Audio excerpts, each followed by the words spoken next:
दोस्तों, welcome to DS education. स्वागत है आपका मेरे यूट्यूब चैनल डीएस एजुकेशन में। मैं हूं दिनेश साहू और दोस्तों हम अध्ययन कर रहे हैं इंडियन ज्योग्राफी का या फिर भारत के भूगोल का। तो इंडियन ज्योग्राफी की इस सीरीज में आज हम पढ़ेंगे भारत के खनिज संसाधन के बारे में या फिर मिनरल रिसोर्सेज इन इंडिया, है ना।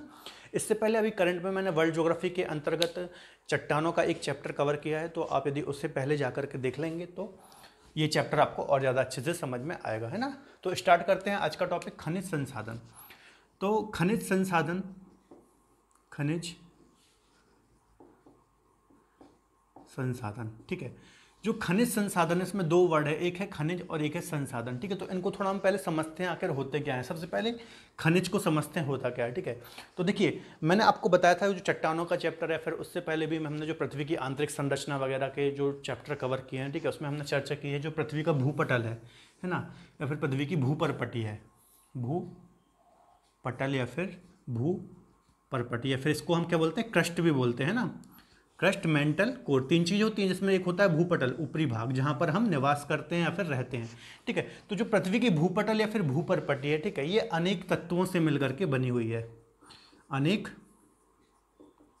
तत्वों से मिलकर के बनी है। अब तत्व कौन कौन से, जैसे मान लीजिए ऑक्सीजन, है ना, ऑक्सीजन होता है, सिलिका होता है, ठीक है, मैग्नीशियम होती है, आयरन, ठीक है। ऐसे अनेक तत्वों से मिलकर के ये क्या है, तत्व हैं, है ना, एलिमेंट्स, तत्व हैं। तो ऐसे अनेक तत्वों से मिलकर के हमारी भूपरपटी या फिर भूपटल बना हुआ है, ठीक है। अब यही तत्व आपस में क्या करते हैं, रासायनिक क्रियाएं करते हैं, रासायनिक क्रियाएं करते हैं, केमिकल रिएक्शन करते हैं, ठीक है। इन्हीं तत्वों के रिएक्शन के बाद क्या बनते हैं, यौगिक,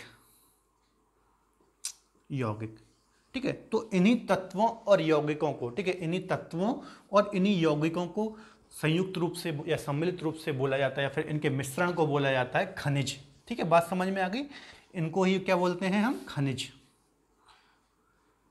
अब कैसे ये क्रिया होती है मैं समझाता हूँ। जैसे मान लीजिए एक है आयरन, एक है ऑक्सीजन, ठीक है।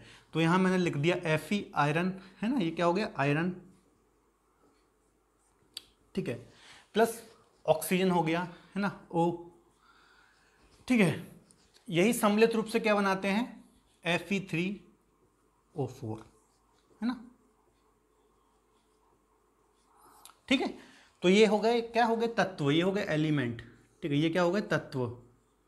तत्व जब आपस में मिले तो उन्होंने क्या बनाया, यौगिक बनाया, ठीक है। तो इन्हीं तत्व और यौगिकों को हम बोलते हैं खनिज, सम्मिलित रूप से। बात समझ में आ गई। खनिज क्या होते हैं, तो हमारे भूपटल में जो तत्व पाए जाते हैं, यही तत्व आपस में अभिक्रिया या फिर क्रिया करके यौगिकों का निर्माण करते हैं, ठीक है। इन्हीं तत्वों तथा यौगिकों को सम्मिलित रूप से या फिर इनके मिश्रण को हम बोलते हैं खनिज पदार्थ। बात समझ में आ गई, खनिज क्या हो गया। अब इन खनिजों को हम निकालते कैसे हैं, तो पृथ्वी के अंदर या फिर भूपटल में हम खुदाई करके, ठीक है, खनन करके हम इन्हें प्राप्त करते हैं, ठीक है। अभी हम वो और आगे बात करेंगे। अब दूसरी बात है संसाधन, ठीक है। तो संसाधन क्या होते हैं, तो पृथ्वी पर उपस्थित कोई भी ऐसी चीज, ठीक है, पृथ्वी पर उपस्थित कोई भी ऐसी चीज जिसका उपयोग करके हम लाभ प्राप्त कर सकते हैं, है ना। फॉर एग्जाम्पल हम समझते हैं, खनिज आपको समझ में आ गया है ना। अब हम समझते हैं संसाधन। तो पृथ्वी पर उपस्थित, पृथ्वी पर उपस्थित कोई भी ऐसी चीज जिसका प्रयोग कर कर हम लाभ प्राप्त कर सकते हैं, ना, लाभ प्राप्त कर सकते हैं, संसाधन कहलाते हैं। फॉर एग्जाम्पल जैसे वन हो गए, है ना, खनिज, चट्टानें हो गई, ठीक है, जल हो गया, ठीक है, ऐसे बहुत से एग्जाम हो जाएंगे, मृदा हो गई, है ना। तो ये सभी क्या है, संसाधन है हमारे लिए। जैसे फॉर एग्जाम्पल जैसे मान लीजिए कोई चट्टान है, ठीक है, इन्हीं चट्टानों से तो हम खनिज निकालते हैं ना। तो वैसे तो ये एक चट्टान है, यदि हम प्रयोग कर लें, इससे हम कोई लाभ प्राप्त कर लें, इससे हम कोई खनिज निकाल लें, इससे कोई हम धातु प्राप्त कर लें, तो ये हमारे लिए एक संसाधन हो गया, ठीक है। जैसे जल है, ठीक है, जल, ऐसे मान लीजिए कोई नदी में कोई जल बह रहा है, ऐसे तो वो बह रहा है ना, लेकिन यदि उसका उपयोग हमने कोई डैम बनाकर, उससे हमने कोई बांध बनाया, सिंचाई के काम आ रहा है, उससे हम बिजली बना रहे हैं, तो ये हमारे लिए क्या है, एक संसाधन है। तो बात समझ में आई। संसाधन क्या होता है, पृथ्वी पर उपस्थित कोई भी ऐसी चीज जिसका उपयोग मानव लाभ के लिए कर सकता है। अब उसका उपयोग हम तकनीकी के प्रयोग से कर सकते हैं, ठीक है, लाभ प्राप्त कर सकते हैं तकनीकी के द्वारा, तो उसे हम बोलते हैं संसाधन। तो क्लियर हो गया होगा कि संसाधन आखिर होते क्या हैं, है ना। चलते हैं आगे। अब देखिए हमने खनिज की बात की, खनिज में हमने क्या बात की कि तत्व प्लस यौगिकों को, है ना, इनको हम क्या बोलते हैं, खनिज बोलते हैं, ठीक है, बात समझ में आ गई। अब ये हमें प्राप्त कैसे होते हैं, ठीक है, तो जो हमें खनिज प्राप्त होते हैं ये खुदाई से, हमें खुदाई के द्वारा जब हम खनन करते हैं, ठीक है, पृथ्वी की सतह में खुदाई करते हैं उसको बोलते हैं खनन, तो उससे हमें ये प्राप्त होता है। तो खनिज कभी भी हमें शुद्ध रूप में प्राप्त नहीं होता, ये ना, ये हमें अशुद्ध रूप से प्राप्त होते हैं, अशुद्ध रूप से, है ना। जैसे आपने सुना होगा, जैसे अशुद्ध रूप से आप बोले, मैं बोलूँ आपको, अयस्क के रूप में प्राप्त होते हैं, है ना, अयस्क के रूप में। जैसे बॉक्साइट अयस्क होता है, ठीक है, किसका होता है, एल्यूमिनियम का, ठीक है, बॉक्साइट से एल्यूमिनियम निकाला जाता है, तो बॉक्साइट एक अयस्क है एल्यूमिनियम का, ठीक है। तो मेरा बताने का मतलब ये है कि कोई भी खनिज पदार्थ जब हम निकालते हैं या फिर, तो ये हमें शुद्ध रूप से प्राप्त नहीं होता, अशुद्ध रूप से प्राप्त होता है। तो मानव तकनीकी का प्रयोग करके, ठीक है, मानव द्वारा तकनीकी का प्रयोग करके से हम शुद्ध करते हैं, ठीक है, फिर उससे हमें कोई भी धातु या फिर अधातुएं प्राप्त होती हैं, ठीक है, बात समझ में आ गई। अब बात करते हैं आगे, है ना। अब बात करते हैं आखिर खनन क्या होता है। खनन, माइनिंग, ठीक है, तो जब पृथ्वी की सतह पर खुदाई या फिर गहराई में खुदाई करके हम, ठीक है, कोई खनिज प्राप्त करते हैं तो उसे हम बोलते हैं खनन, है ना। पृथ्वी के, या फिर भूपटल लिखिए, भूपटल की गहराई में खुदाई, है ना। जब भूपटल में हम गहराई, है ना, ये वर्ड आपको याद रखना है, गहराई, गहराई में जब हम कोई खुदाई करके कोई खनिज प्राप्त करते हैं तो उसे हम बोलते हैं खनन, है ना। जैसे एग्जाम्पल के तौर पर कोयला होता है ना, कोयले की गहरी गहरी बड़ी बड़ी खानें होती हैं ना, तो वो हमें खनन के द्वारा प्राप्त होता है। एक होता है उत्खनन, उत्खनन, है ना, इसको इंग्लिश में बोलते हैं एक्सकेवेशन, एक्सकेवेशन, ठीक है। उत्खनन के द्वारा कैसे, अब इसमें क्या होता है कि पृथ्वी की या फिर भूपटल की ऊपरी सतह को, है ना, भूपटल की ऊपरी सतह की खुदाई की जाती है ना।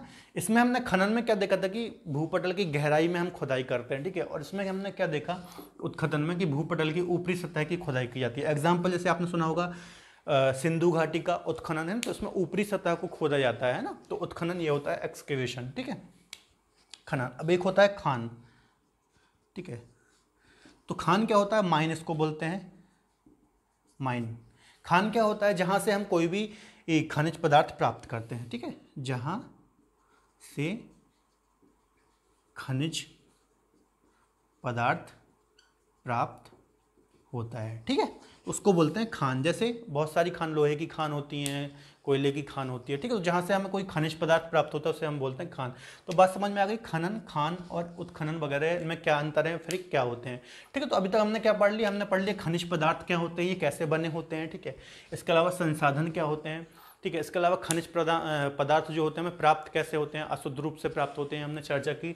इसके अलावा खनन क्या होता है, खान क्या होती है, और उत्खनन क्या होते हैं, है ना। इसके बाद हम चर्चा करते हैं खनिजों का वर्गीकरण, है ना, खनिजों के वर्गीकरण। थोड़ा देखिए जटिल चैप्टर है तो इसको हम थोड़ा सरल बना के पढ़ेंगे, है ना।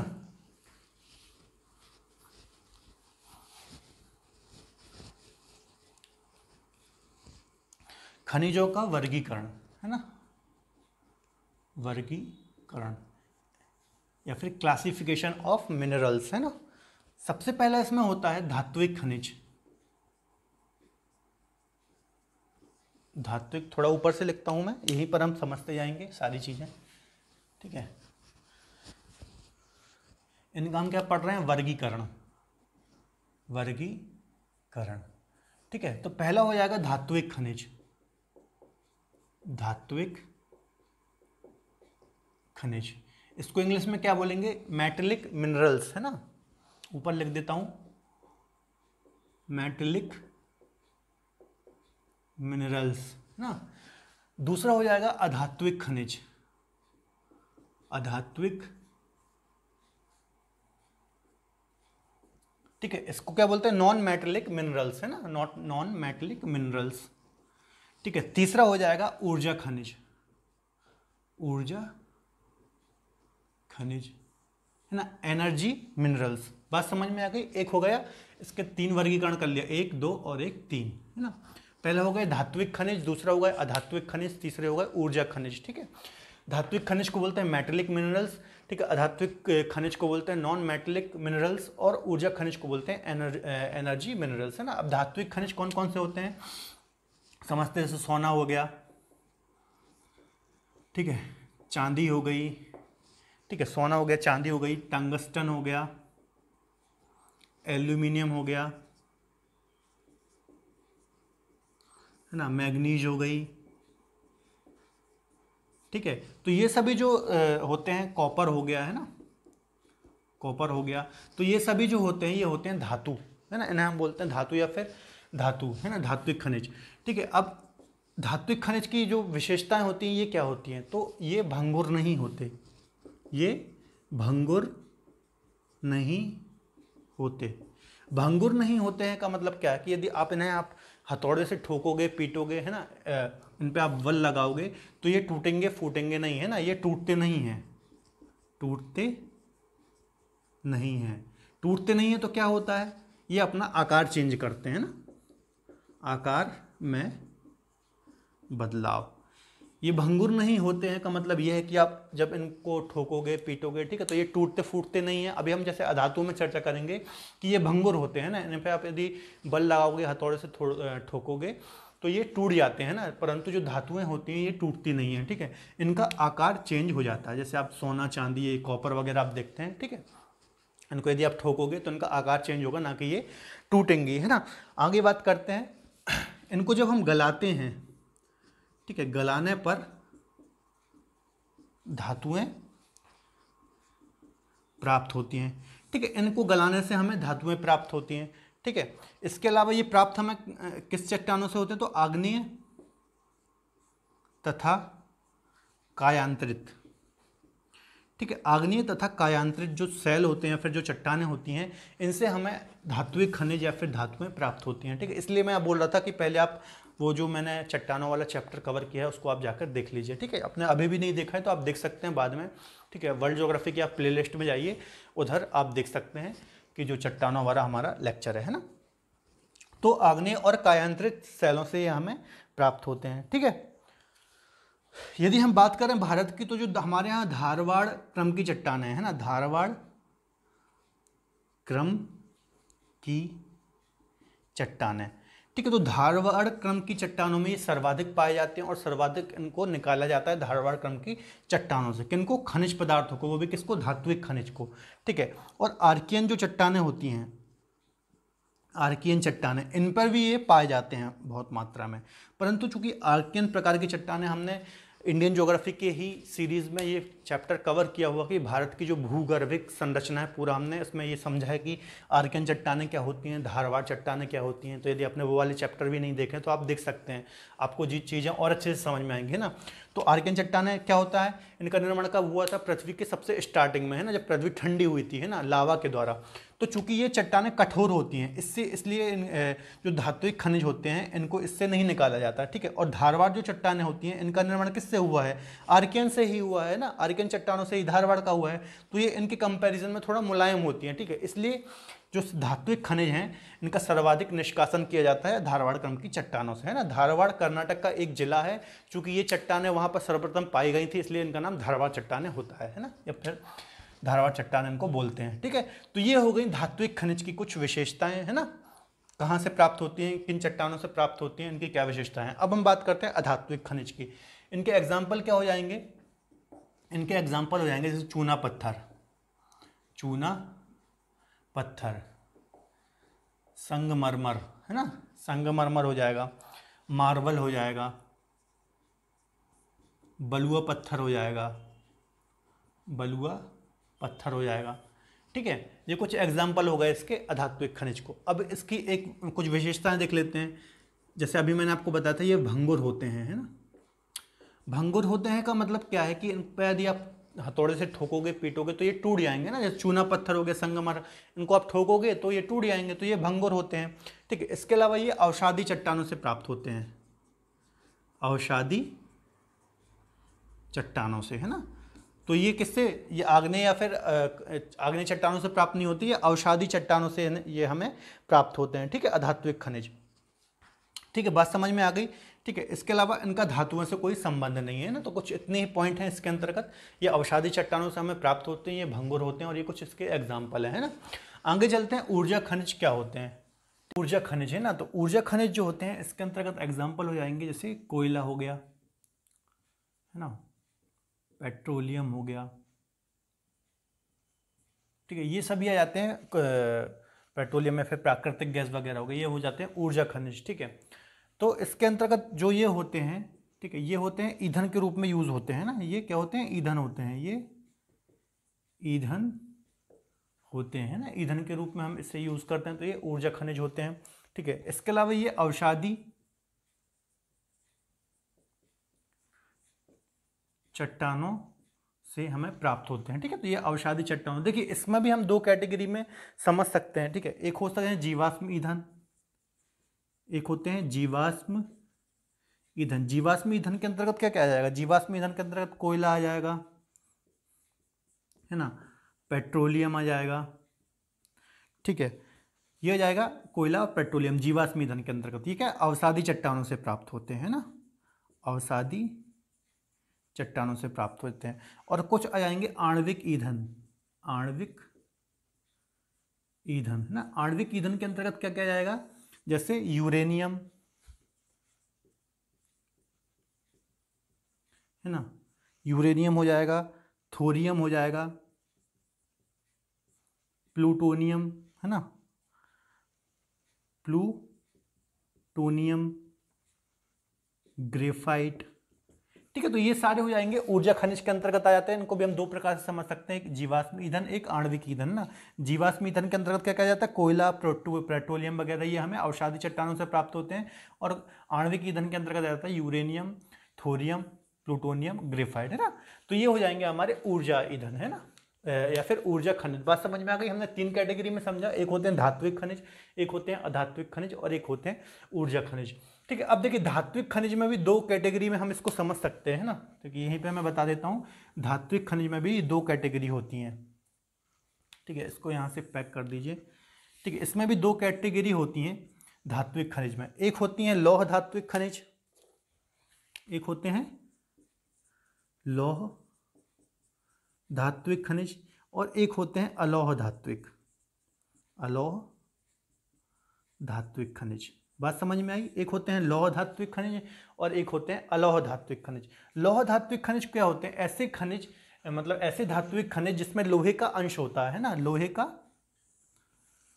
का अंश होता है, लोहे का अंश होता है, वो होते हैं लौह धात्विक खनिज। एग्जाम्पल क्या क्या हो जाएंगे, एग्जाम्पल हो जाएगा जैसे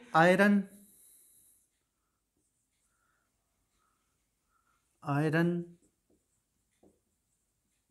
कोबाल्ट, निकेल। ठीक है, ये सारी चीजें आ जाएंगी, टंगस्टन। ठीक है, ये आ जाएंगी लौह धात्विक खनिज के अंतर्गत। मतलब लौह धात्विक खनिज ऐसे खनिज होते हैं जिनमें चुंबकीय गुण होता है। ठीक है, जिसमें लोहे की थोड़ी सी अंश होते हैं। ठीक है, और जो अलौह धात्विक खनिज होते हैं, ये ऐसे खनिज होते हैं जिसमें लोहे का अंश नहीं होता है ना, लोहे का अंश नहीं होता। जैसे सोना हो गया, है ना, गोल्ड हो गया, चांदी हो गया। ठीक है, सोना हो गया, चांदी हो गया, सीसा हो गया, कॉपर हो गया, बॉक्साइड हो गया। तो ये कुछ ऐसे धातुएं होती हैं जो अलौह धात्विक खनिज होती हैं। ठीक है, इसमें क्या लोहे का अंश नहीं पाया जाता। और ये जो होती हैं बहुमूल्य धातुएं होती हैं ना, ये क्या होती हैं, बहुमूल्य धातुएं होती हैं, बहुमूल्य, ये बहुमूल्य होती हैं। ठीक है, और इनमें थोड़ा चुंबकीय गुण पाया जाता है। बात समझ में आ गई। एक बार थोड़ा सा रिवाइज कर देता हूँ मैं। सबसे पहले हमने वर्गीकरण किया जो खनिजों का, तीन भागों में किया, धात्विक खनिज, अधात्विक खनिज और ऊर्जा खनिज, है ना। तो धात्विक खनिज में हमने देखा, ठीक है। ऐसे जो जो धात्विक खनिज होती हैं इनमें क्या होता है कि ये भंगुर नहीं होते हैं ना, इनमें आप यदि बल लगाओगे, इनको आप यदि तोड़ोगे फोड़ोगे हथौड़े से इसको कूटोगे तो इसका आकार चेंज होगा, ना कि ये टूटेंगी। ठीक है। इसके अलावा हमने क्या देखा कि ये गलाने पर इनसे धातुएं प्राप्त होती हैं। इसके अलावा ये आग्नेय तथा कायांतरित शैलों से हमें प्राप्त होती है ना। अधात्विक में देखा ये भंगुर होते हैं, यदि आप इस पर बल प्रयोग करोगे तो ये टूट फूट जाएंगे ना, और ये अवसादी चट्टानों से प्राप्त होते हैं ना। तीसरा हमने देखा ऊर्जा खनिज, जिसमें भी हमने दो प्रकार से समझा, एक जीवाश्म ईंधन होते हैं और एक आणविक ईंधन होते हैं। जीवाश्म जैसे कोयला पेट्रोलियम होगा, ये अवसादी चट्टानों से प्राप्त होते हैं, और आणविक जो होते हैं ईंधन जैसे यूरेनियम, प्लूटोनियम है ना, ग्रेफाइट, ये सब होते हैं आणविक ईंधन। ठीक है। अब धात्विक खनिज को भी हमने दो प्रकार से समझा, एक लौह धात्विक, एक अलौह धात्विक। लौह धात्विक मतलब जिसमें लोहे के अंश पाए जाते हैं, और अलौह धात्विक मतलब जिसमें लोहे के अंश नहीं पाए जाते। ठीक है। तो ये हो गया हमारा खनिजों का वर्गीकरण। आशा करता हूँ आपको चीज़ें समझ में आ गई होंगी, है ना। अब हम चलते हैं आगे। अब हम इसके बाद हम खनिजों का वितरण देख लेते हैं, ठीक है, कि खनिजों की जो पेटियां हैं, ठीक है, कहाँ कहाँ पर कितनी पेटियां हैं और कहाँ कहाँ पर ये पाई जाती हैं ना, थोड़ा हम समझ लेते हैं। आज हम थोड़ा खनिजों के बारे में, जो खनिज संसाधन भारत में पाए जाते हैं उनके बारे में थोड़ा हम जनरल जानकारी या फिर सामान्य जानकारी देख रहे हैं। ठीक है। ये कहाँ पे पाए जाते हैं, इनका वर्गीकरण, ठीक है, इनका वितरण, ये सारी चीज़ें हम देख रहे हैं। कल से हम एक एक खनिजों की बात करेंगे अगले लेक्चर से, है ना। तो सबसे पहले हम यहाँ पे एक मैप बनाते हैं इंडिया का।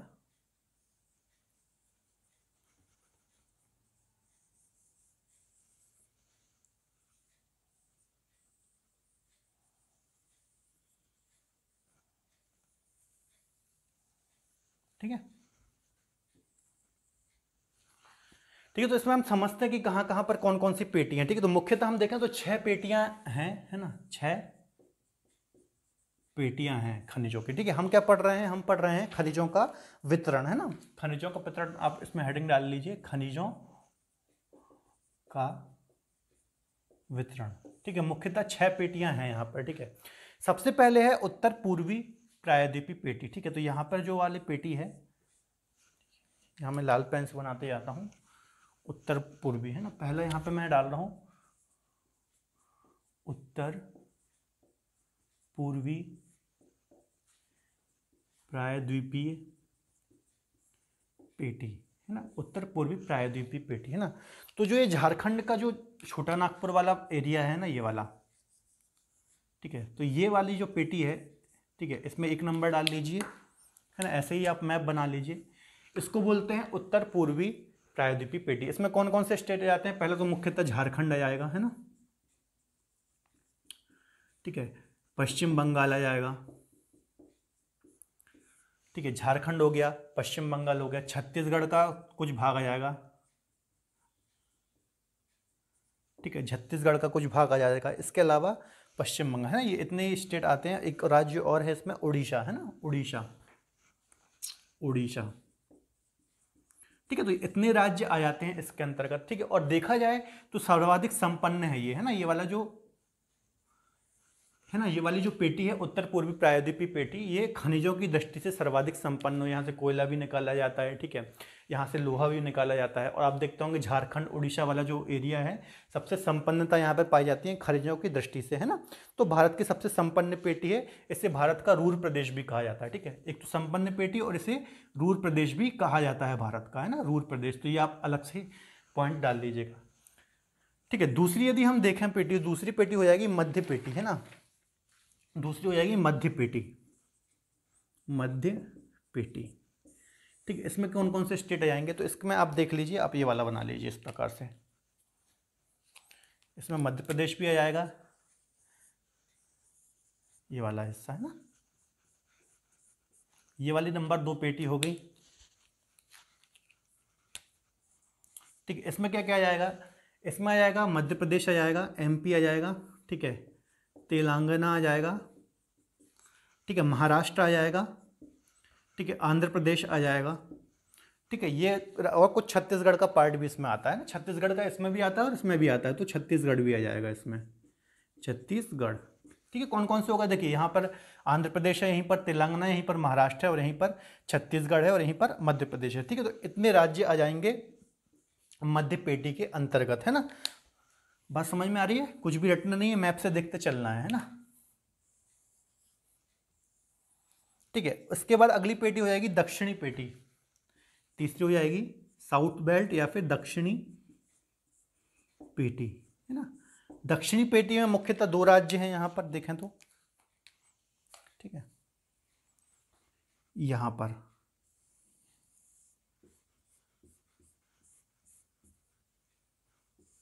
ठीक है, इसमें 2 राज्य आते हैं, कर्नाटक और तमिलनाडु, है ना। ये हमारी तीसरी पेटी हो गई।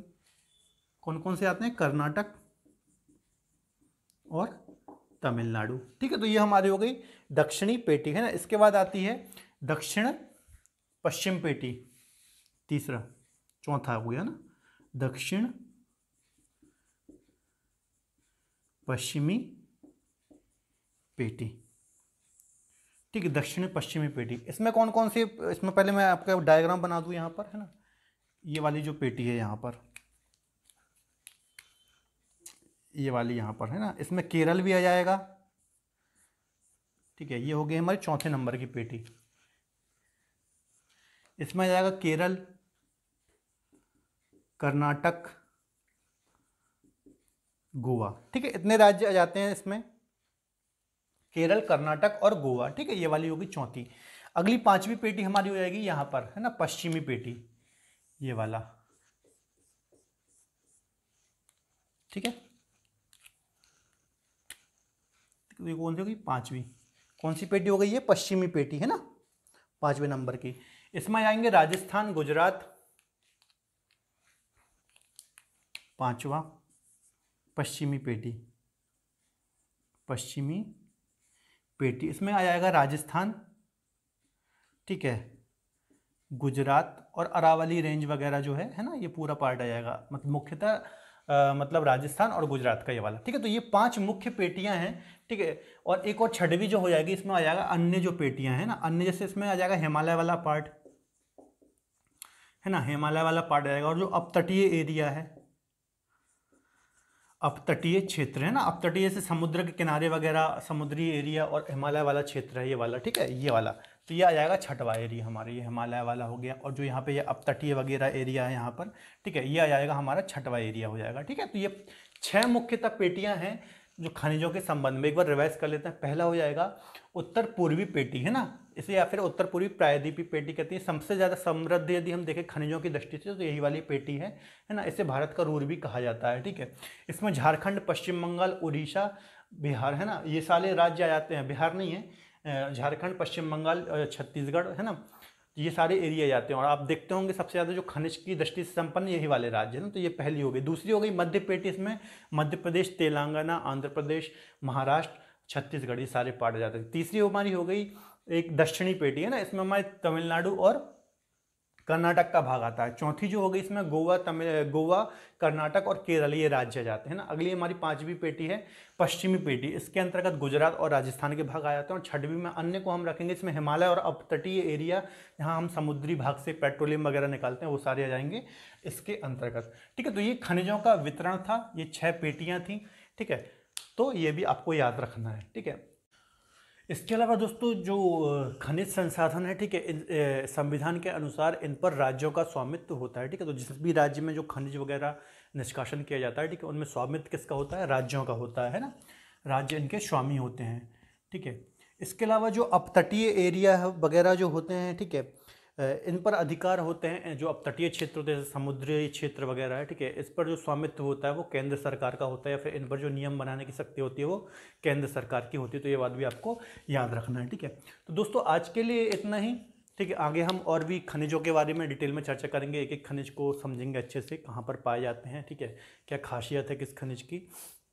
तो दोस्तों यदि आपको आज का लेक्चर पसंद आए तो प्लीज़ वीडियो को लाइक करें। इसके अलावा हमारे साथ जुड़े रहने के लिए आप हमारे चैनल को सब्सक्राइब कर सकते हैं। तब तक के लिए धन्यवाद, अपना ख्याल रखें।